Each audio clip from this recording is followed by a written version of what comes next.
भाई और बहनों, मातृशक्ति को नमन। हम धीरे धीरे धीरे उत्तरोत्तर प्रगति गंतव्य की ओर जा रहे हैं। कोई व्यक्ति का जो लक्ष्य है, उसकी लक्ष्य की प्राप्ति के लिए वो धीरे धीरे धीरे प्रयास करते करते उस लक्ष्य पर पहुंच जाता। निरंतरता बनी रहनी चाहिए, और ये निरंतरता तब होती है जब हमारी रुचि होती है, इंटरेस्ट होता है। इंटरेस्ट बिना जो निरंतरता नहीं रहती। और इंटरेस्ट कब आता है? जब हमको कोई भीतर का खजाना बताने वाले और हमारा एक सा है, दोनों जब एक ही इस दिशा में आते हैं, तब जाके आनंद की अनुभूति, रुचि की अनुभूति, इंटरेस्ट की अनुभूति तो हमारे को इस सनातन सत्य के माध्यम से हमारे अस्तित्व का इंटरेस्ट जगाने के लिए स्वामी कमलेशानंद जी पधारे हैं स्टूडियो में। आप सभी की तरफ से आपका धन्यवाद, कृतज्ञता और जय सच्चिदानंद। स्वामी जी, अब हमारे श्रोतागण ये कहते हैं कि आप गहन गहन बातें तो कर रहे हो, लेकिन हम तो समाज में जी रहे हैं। रोजमर्रा का जीवन, उठना बैठना, सोना, बाल बच्चे, परिवार, ये सब कुछ हमारे साथ चलता है। तो आप कृपया उसके बारे में भी थोड़ा बताइए कि जो हमारा ये सामाजिक जीवन है, इस सामाजिक जीवन बहुत सुंदर चले, चाहे हमारी पढ़ाई का हो, चाहे हमारा ब्याह शादी का हो, चाहे बाल बच्चों का हो, चाहे हम बुज़ुर्ग हो जाएं, चाहे हम धंधा करने वाले हों, नेता हों, लेखक हों, गृहस्थी हों, सन्यासी हो, तो कोई ऐसा एक सूत्र दीजिए जिसकी एप्लीकेशन सन्यासी से लगा करके आम मजदूर जो कि खड्डा खोदने वाला ही है, वो मोटे मोटे सूत्र दीजिए। बहुत गहन बातें कोई व्यक्ति समझ ना पाए, क्योंकि समाज में मध्यम वर्ग, उच्च वर्ग और निम्न वर्ग, तीनों वर्ग का अर्थ फाइनेंशियली नहीं, बुद्धि की दृष्टि से कह रहा हूँ। तो आप ऐसे कॉमन सूत्र दीजिए कि हर सामाजिक प्राणी उसको अपना ले, तो निश्चित तौर पे हम कह सकें कि तुम्हारा जीवन आनंदमय और अच्छा जीवन होगा। कृपया वो सूत्र अध्यात्म विज्ञान की दृष्टि से दीजिए। जय सच्चिदानंद। प्रश्न के लिए धन्यवाद। बहुत अच्छा प्रश्न है, जो सभी को, सभी व्यक्तियों को, सभी जीवों को अपने व्यवहार में, चाहे त्यागी है, चाहे भोगी है, चाहे संसारी है, चाहे साधु है, चाहे doctor, engineer, lawyer, software engineer, जो भी है, बिजनेसमैन, शादीशुदा है, अनमैरिड है, मैरिड है, ब्रह्मचारी है, शिक्षक है, विद्यार्थी है, माँ बाप है, पति पत्नी, सास ससुर है, कोई भी रिलेशन है, सभी व्यक्तियों को काम में आता है। ऐसा कोई सूत्र चाहिए, जो सूत्र सभी को अपने अपने जीवन में हेल्पफुल होना चाहिए। क्या होना चाहिए? हेल्पफुल। तो ये सभी के लिए हेल्पफुल सूत्र कौन सा है, उसका टाइटल है, डिटेल में बाद में बताऊंगा, वीर्य की इकोनॉमी। टाइटल क्या है? वीर्य की इकोनॉमी। वीर्य का कंट्रोल नहीं, इकोनॉमी। जैसे पैसे का हम इकोनॉमी करते हैं फॉर आवर फ्यूचर। अभी उसके पीछे साइंस बताऊं और बाद में बताऊंगा कि सभी व्यक्तियों के लिए कैसे हेल्पफुल है। सबसे पहली बात, एक वीर्य के बूंद के अंदर मनुष्य बनाने की ताकत है, और वो बूंद जो होता है, बूंद से पूरा मनुष्य का बॉडी बनता है। स्पर्म कहते हैं उसको। स्पर्म, या इंग्लिश में उसको स्पर्म कहते हैं। तो इससे हड्डियां भी बनती है, मसल्स भी बनता है, ये 5 सेंसेस भी बनती है, स्ट्रॉन्ग दांत भी बनता है, जीभ भी बनती है, देखने की आंखें भी बनती है, सुनने का कान बनता है, सुगंध लेने का नाक बनता है, टेस्ट लेने की जीभ बनती है और स्पर्श की चमड़ी भी बनती है, एक ही स्पर्म में से। यानी उनकी ताकत देखो रिलेटिव जगत में कि एक पंप से पूरा इंसान बनता है और वो इंसान की लाइफ होती है 40, 50, 80, 100, 125 साल तक भी हो सकती है। इतना ताकत, इतना पावर। तो मैं ये कहता हूं, अगर आपको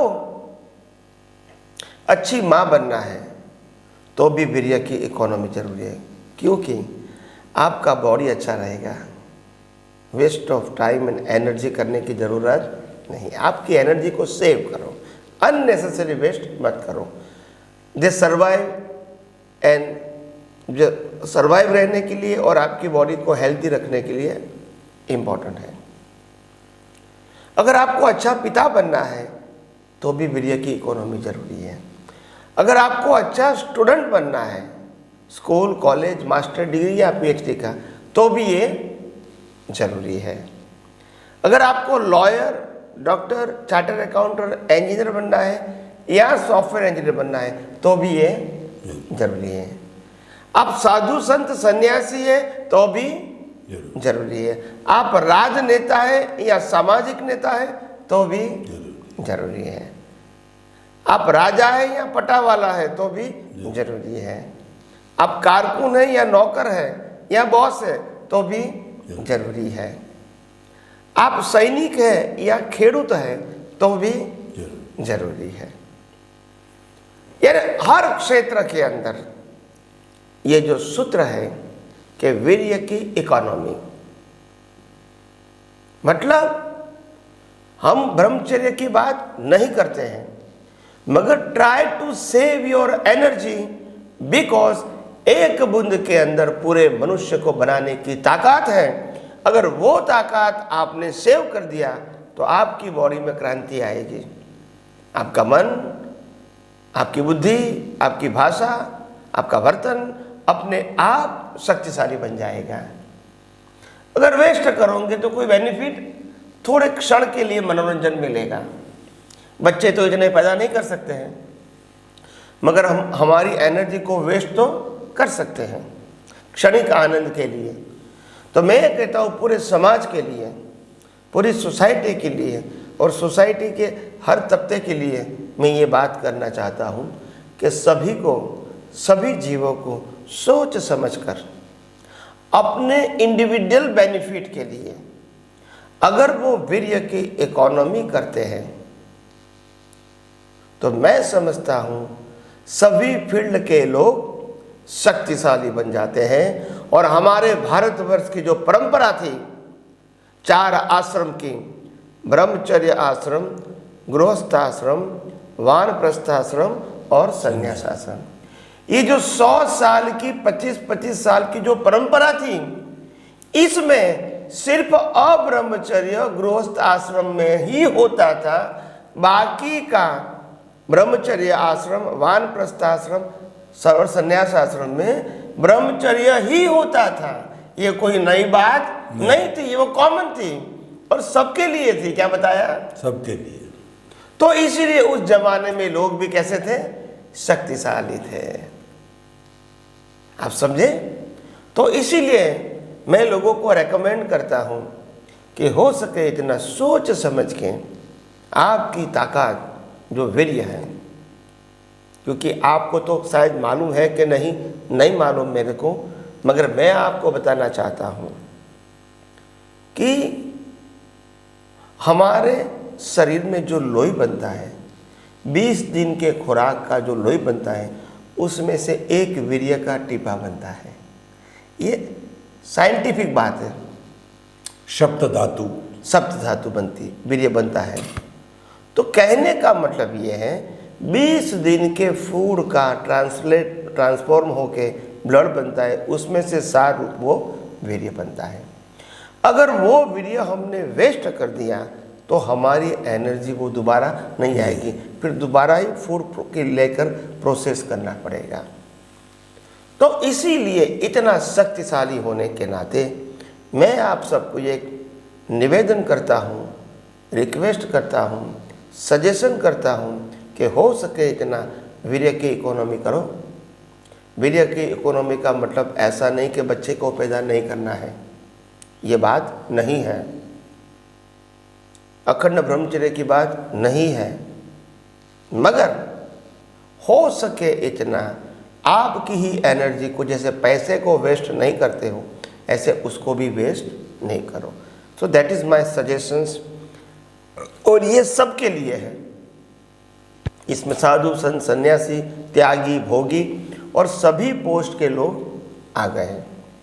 तो मैं समझता हूँ ये सोच, ये समझ और ये मेरा सजेशन शायद आप सबको, पूरे समाज के लोगों को, हर तबके को ये काम में आए, यही मेरी शुभकामना। स्वामी जी आपका बहुत बहुत धन्य। आपने इकोनॉमी ऑफ वीर्य कहा, मैं उसको कंजर्वेशन ऑफ एनर्जी कहता हूँ। यानी ये सारी जो जगत है जिसको आप कुदरत की बात करते हैं, उसकी भी एनर्जी का कंजर्वेशन होना चाहिए, और वो होता है, वो कभी चेंज नहीं होता है, कन्वर्शन होता है। उसी तरीके से हमारे जीवन का वीर्य से अर्थ ये हो गया, आपके क्रोध अहंकार माया लोभ है उसको भी आप कंट्रोल करो, वो भी आपकी कंजर्वेशन ऑफ एनर्जी है। आपके धन का जो है आप कंजर्वेशन करो, आपकी पॉजिटिविटी जो है उसका कंजर्वेशन करो, और आपके रिलेशंस का कंजर्वेशन करो। तो आपकी बात को मैं बहुत ब्रॉड सेंस में ले जाता हूँ कि कंजर्वेशन ऑफ बॉडी की एनर्जी के साथ साथ में जीवन के हर क्षेत्र, जन्म से मृत्यु तक जितनी भी हमारी आवश्यकता है, रोटी कपड़ा मकान शिक्षा चिकित्सा और सब व्यवस्थित तरीके से हो, हर एक का कंजर्वेशन करो, उसको वेस्ट मत करो। यानी आज आपके पास में धन आया और आपने जो है दुर्व्यसनों में वेस्ट कर दिया, गलत है। आपको पावर मिली, आपने उसका अपव्यय किया, गलत है। आप जो है सन्यासी हो और आप बुरे भाव रखते हो, गलत है। हर चीज़ को दूसरे शब्दों के अंदर मैं कहना चाहता हूँ, जीवन में संयम को लाओ। कंजर्वेशन को वीर्य मैं इस रूप में मानता हूँ कि जीवन में अगर संयम आ गया तो टोटलिटी के अंदर आपके सुधार हो जाएगा। स्वामी जी आपने ये प्रिंसिपल दिया, ये हर दिशा में लागू होता है। आपके प्रति बहुत बहुत कृतज्ञता, धन्यवाद, साधुवाद। स्वामी जी हमारे ये सत्संग अच्छे अच्छे व्यवहार जगत और निश्चय जगत की दोनों की चलती रहती है। तो व्यवहार जगत का भी मैं प्रश्न करना चाहता हूँ कि जो आज समाज के अंदर एक बहुत बड़ी बुराई आ गई है, उस बुराई को अध्यात्म विज्ञान की दृष्टि से रोका जाना चाहिए, क्योंकि ये आज जो है समाज को एक कीड़े की तरह, घुन की तरह खा जा रही है। उसके अंदर मैं 2-3 बुराइयों का हवाला देता हूँ। एक तो बुराई दहेज की है। दहेज का कॉन्सेप्ट, द मतलब देना है, एज का मतलब प्रेम, यहाँ तक बनाया गया था। वो तो उसका शुद्ध रूप है, वो किया जाना चाहिए।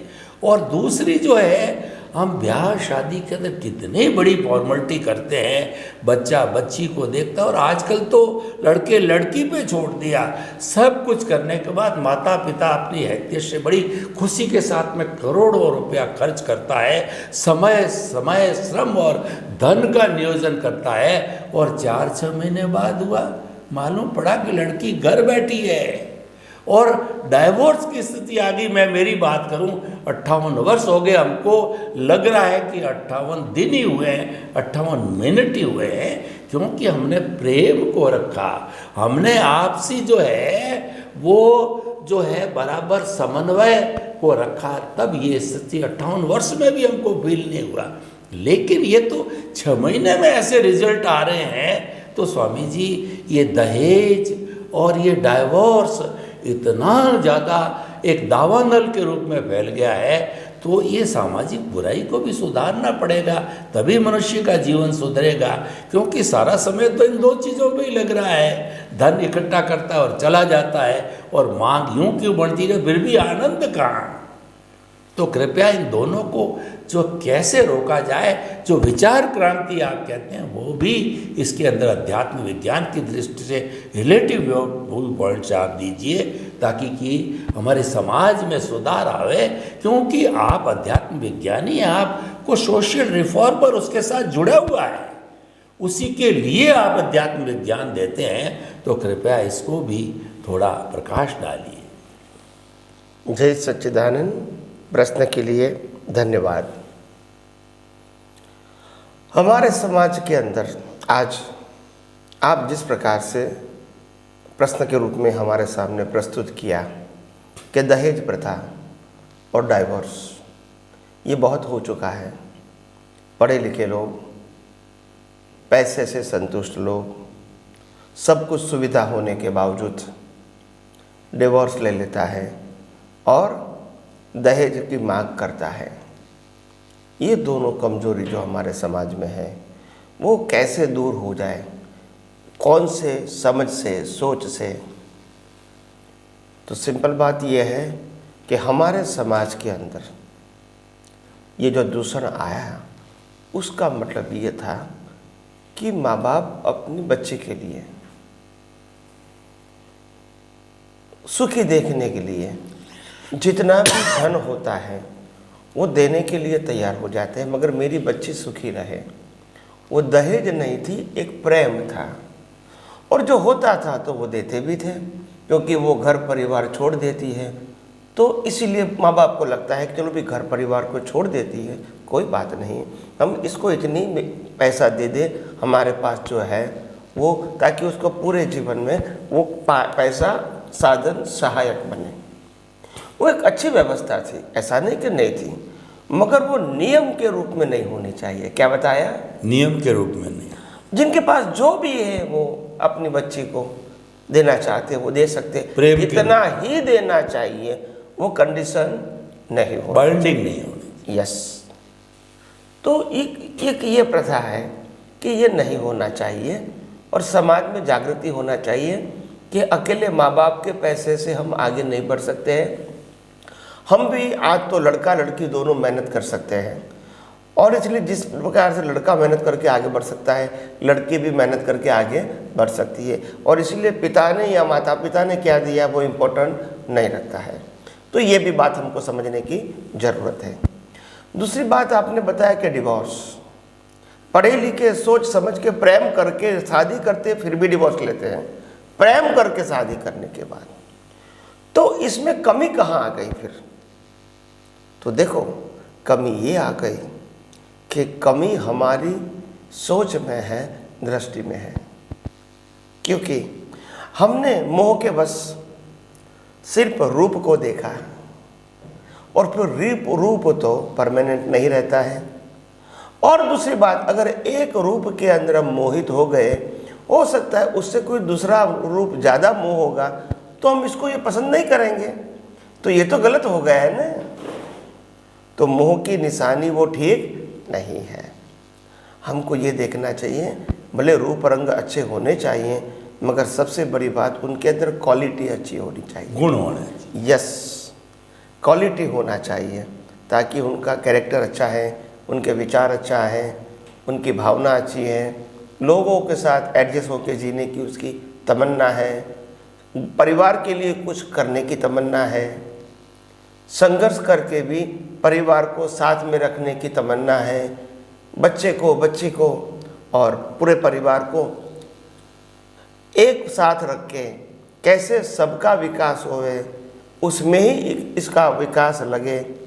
तो इस प्रकार की अगर क्वालिटी होती है, इकोनॉमिकल लाइफ जीवन जीना, एडजस्ट होके जीना, हो सके इतना टकराव टालना, तो ये सब जो बातें हैं वो व्यक्ति को आदर्श जीवन की ओर या अच्छे जीवन की ओर ले जाती है।